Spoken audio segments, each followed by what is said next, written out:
ভারত মহাসাগরের বুকে কোথাও অজানার গহ্বরে একটা নিস্তব্ধতা ঘনিয়ে আসছিল।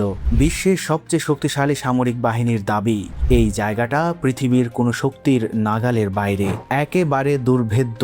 কিন্তু সেই নাগালের বাইরের দুর্গটা যখন আকাশ থেকে ভেঙে পড়ছিল, তখন পেন্টাগনের অত্যাধুনিক রাডার স্ক্রিনে শুধু একটা সবুজ বিন্দুই দেখা গেছিল। কিন্তু সেই বিন্দুটা কোথা থেকে এলো আর কে ছিল এর পেছনে, উত্তরটা জানলে হয়তো ওয়াশিংটনের ঘুম আর কোনো দিনও হবে না।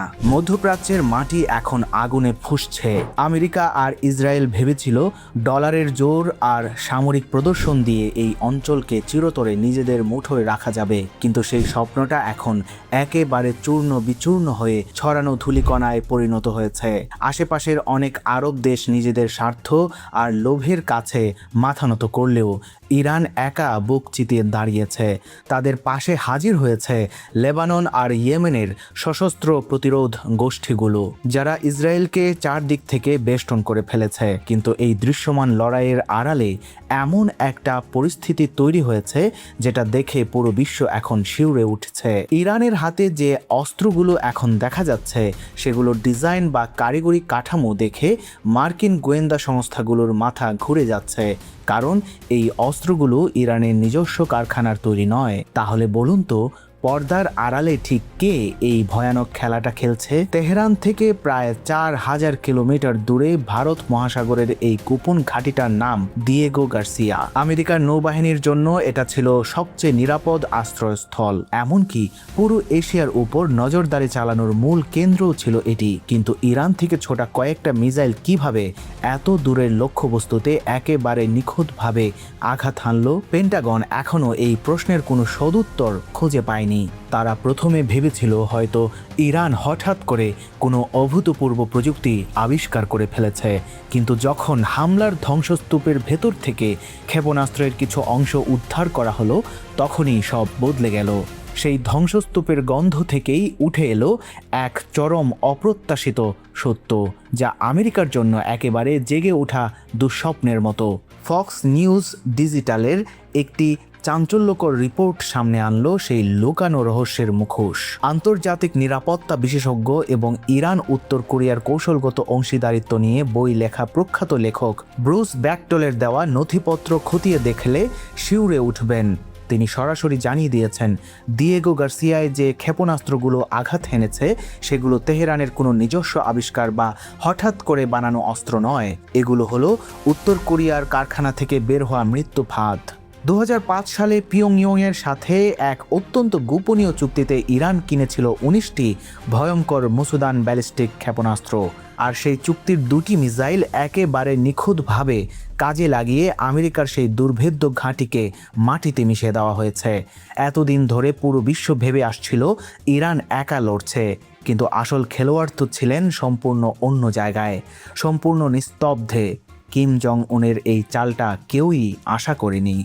এই ঘটনার পর যখন ইরানের পুরো অস্ত্র ভাণ্ডার খুলে দেখা হলো, তখন যা দেখা গেল তা তো আরও ভয়াবহ। ব্রুস ব্যাকটলের দেওয়া তথ্য অনুযায়ী ইরানের দম্ভ ভরা ব্যালিস্টিক ক্ষেপণাস্ত্র ভাণ্ডারের একটা বড় অংশ মূলত উত্তর কোরিয়া থেকে সরাসরি কেনা অথবা তাদের প্রত্যক্ষ কারিগরি সহায়তায় তৈরি। আমেরিকা আর ইসরায়েলের গুরুত্বপূর্ণ সামরিক স্থাপনায় যেসব স্বল্প পাল্লায় ক্ষেপণাস্ত্র দিয়ে হামলা হচ্ছে, তার প্রতিটি স্তরে পিয়ংইয়ংয়ের উপস্থিতির অকাট্য প্রমাণ মিলেছে। বিশেষ করে ইরানের হাতে থাকা কিয়াম নামের সেই ঘাতক মিসাইল সিস্টেমটি পুরোপুরি উত্তর কোরিয়ার প্রযুক্তিতে তৈরি। এই কিয়াম মিসাইলগুলো রাডারের চোখ এড়িয়ে একেবারে নিশানায় আঘাত হানতে পারে, যা চলমান এই যুদ্ধে আমেরিকার বিলিয়ন বিলিয়ন ডলারের ক্ষতি করে তাদের সামরিক অহংকার চূর্ণ করে দিয়েছে। কিন্তু এরপরও শেষ নয়। ইসরায়েলের বুকে শীতল স্রোত বইয়ে দেওয়া সেই শাহাবত্রী, গদর আর ইমাদের মতো ভয়ঙ্কর ক্ষেপণাস্ত্রগুলোর পেছনেও রয়েছে কিমের দেশের নিবিড় কারিগরি সহায়তা। এই মিসাইলগুলো এমনভাবে ডিজাইন করা হয়েছে যে এগুলো বায়ুমণ্ডলের উপরের স্তর থেকে অত্যন্ত দ্রুত গতিতে নেমে এসে লক্ষ্যবস্তুতে আঘাত হানে। ফলে ইসরায়েলের তথাকথিত অভেদ্য আয়রন ডোম সিস্টেম সম্পূর্ণ ব্যর্থ হয়ে লজ্জার সাগরে পর্যুদস্ত হয়। ভিক্টরের গবেষণা আর আন্তর্জাতিক সামরিক নথিপত্র নিশ্চিত করছে চলমান এই যুদ্ধে ইরানকে পর্দার আড়াল থেকে বিপুল পরিমাণে উন্নত অস্ত্র আর প্রযুক্তি সরবরাহ করছে উত্তর কোরিয়া।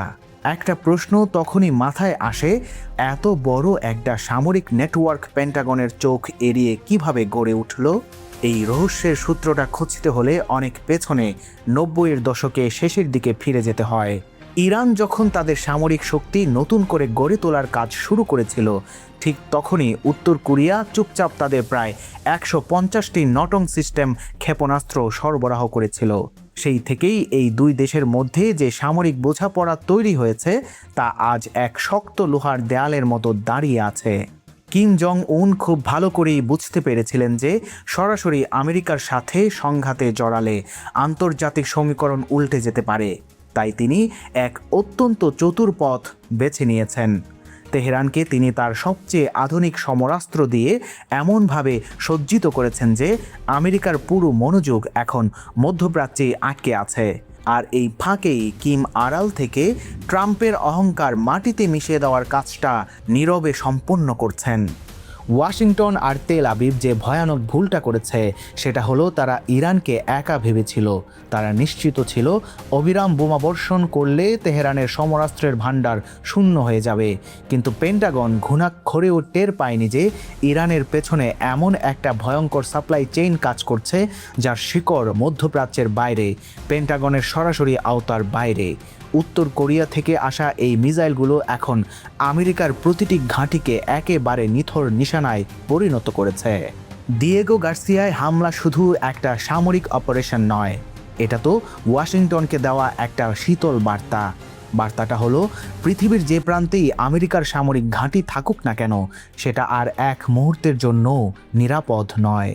মুহূর্তের মধ্যে উল্টে যাওয়া এই রণাঙ্গনের হিসাব নিকাশ এখন মার্কিন কফিনের শেষ পেরেক ঠুকছে। এখন প্রশ্ন হলো, এই নীরব মৃত্যু ফাঁদগুলোর পরবর্তী লক্ষ্য কোথায়?